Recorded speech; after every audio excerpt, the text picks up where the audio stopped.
welcome back to Not So Grand Garage. Today we're back out in the shop working on the flatbed again, and it's going to be part 2 of the door installation and the electrical upgrades to the truck.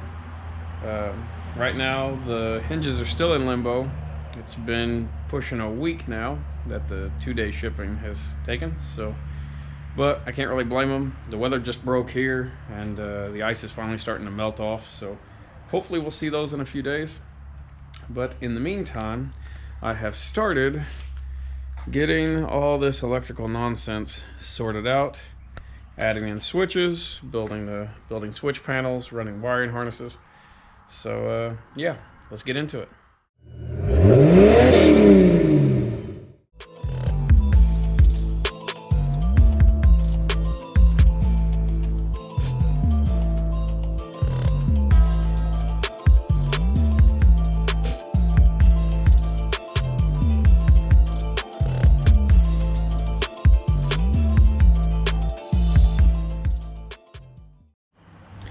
As you can see, I've got the dash somewhat tore back apart. I have added in a switch panel here for power to the mirror defrosters. I'm going to send battery power to that GPS speedometer that I put in, and battery power to the diesel heater. So I can shut these off manually, but I'm doing this for the GPS speedometer because it has a little quirk where sometimes it'll take a few minutes to connect to a satellite.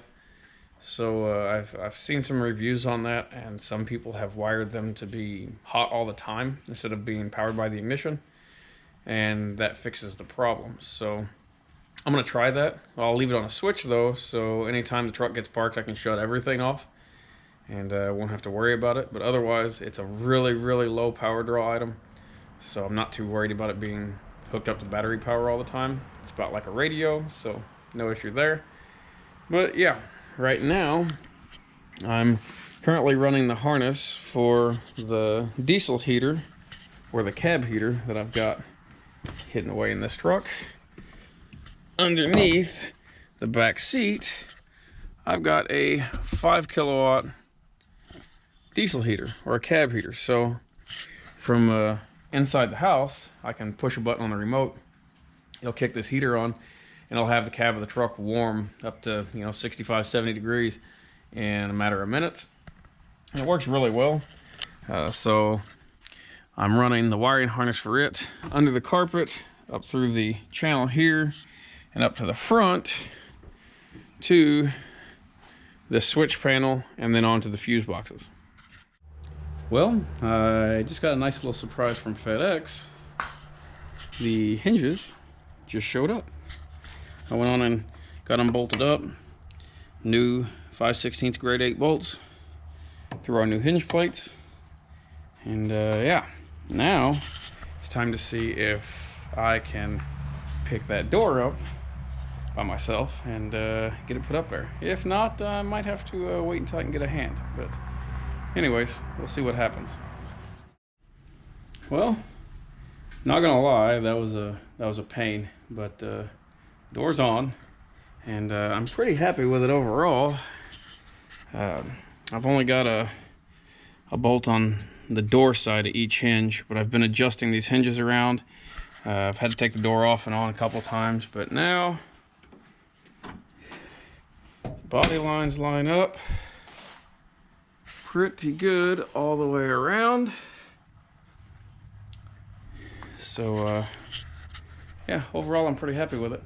I'm gonna pull the door back off, and I'm gonna dab a little Loctite on each of the hinge bolts that hold the hinges to the cab, and just to keep them from loosening up over time. And yeah, then put the door back on, cinch those bolts down, maybe do some final tweaking on the hinge side, and should be good. And then we will throw the wiring harness back in this door, and hopefully this window works, and I'll be able to get the window up. At least it'll be drivable at that point, and then I can gear down a little bit and focus on getting all the other stuff, which is still sitting here, done. So anyways, I'm gonna do that real quick, and yeah.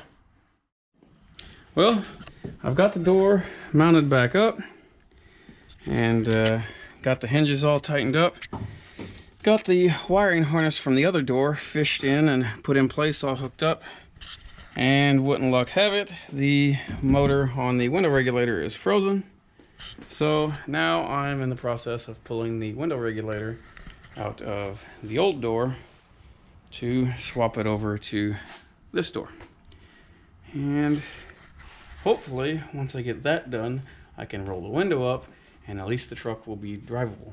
But we'll see. But carrying on.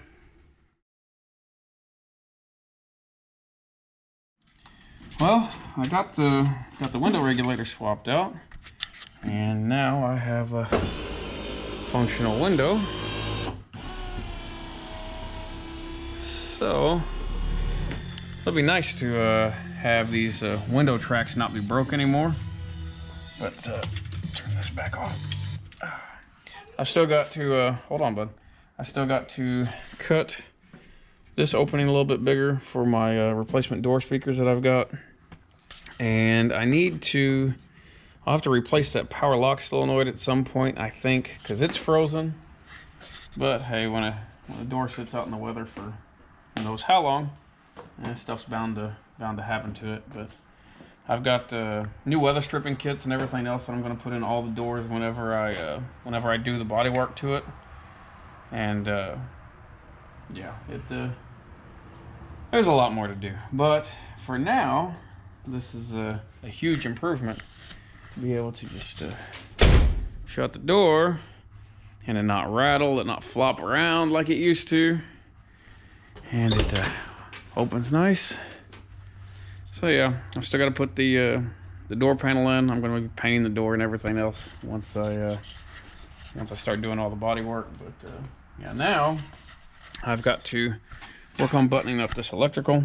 I've got the wiring ran for the cab heater, so now I've just got to button that up. So anyways, we'll keep working. Well, I'm back out in the shop again tonight, and hopefully gonna button up some of this electrical stuff finally. So I've got my 3 rocker switches wired in. I've got all the light wiring for them set up. I've got the power feed for the GPS speedometer and the cab heater all ran. Everything's tucked away.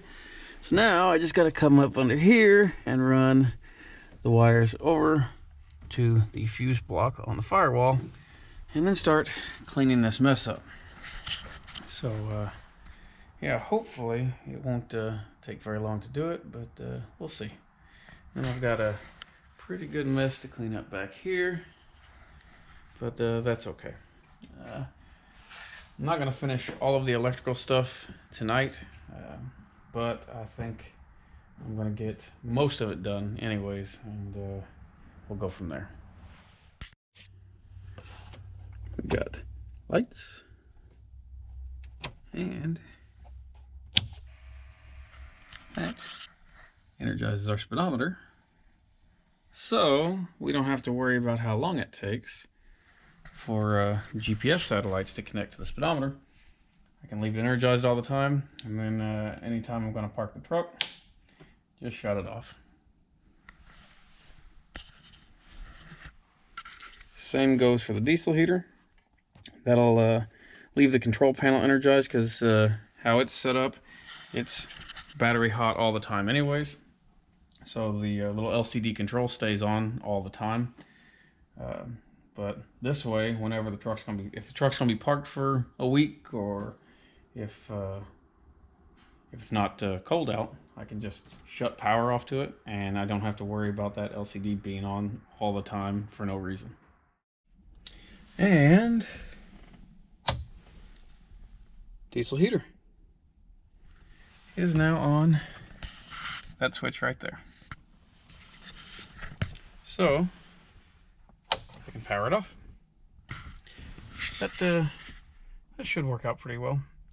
I think I'm going to button up this door a little bit. I need to open this hole up a little bit and get my speaker put in.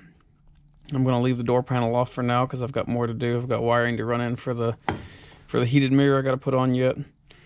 and a few other things, but yeah. I think next up I'm going to go on and, I'm going to mount the mirror first and then get the speaker put in.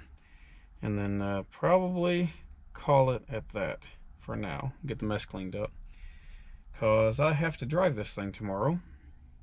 And I don't think I'm going to have time to hook up the seat heaters and the power seats tonight. Alright, well, I think that about wraps it up for this one. I got to drive this thing tomorrow, so I'm not going to have time to button everything up on it. I'm going to clean up the mess and tuck the wiring up a little bit for now. Next time I'll be finishing out this door, get this door speaker put in, get the window tinted, and get the heated mirror hooked up. And we've also got to still hook up our seat heaters and the power going to both seats. But yeah, it's coming along slowly but surely. I did get the I got the mirror mounted, so I've got the power ran in and tucked in through the door. So I need to clean this window and clean up my mess, and it should be good to go. So I think that's going to do it for this one. We appreciate you watching. If you haven't already, please subscribe.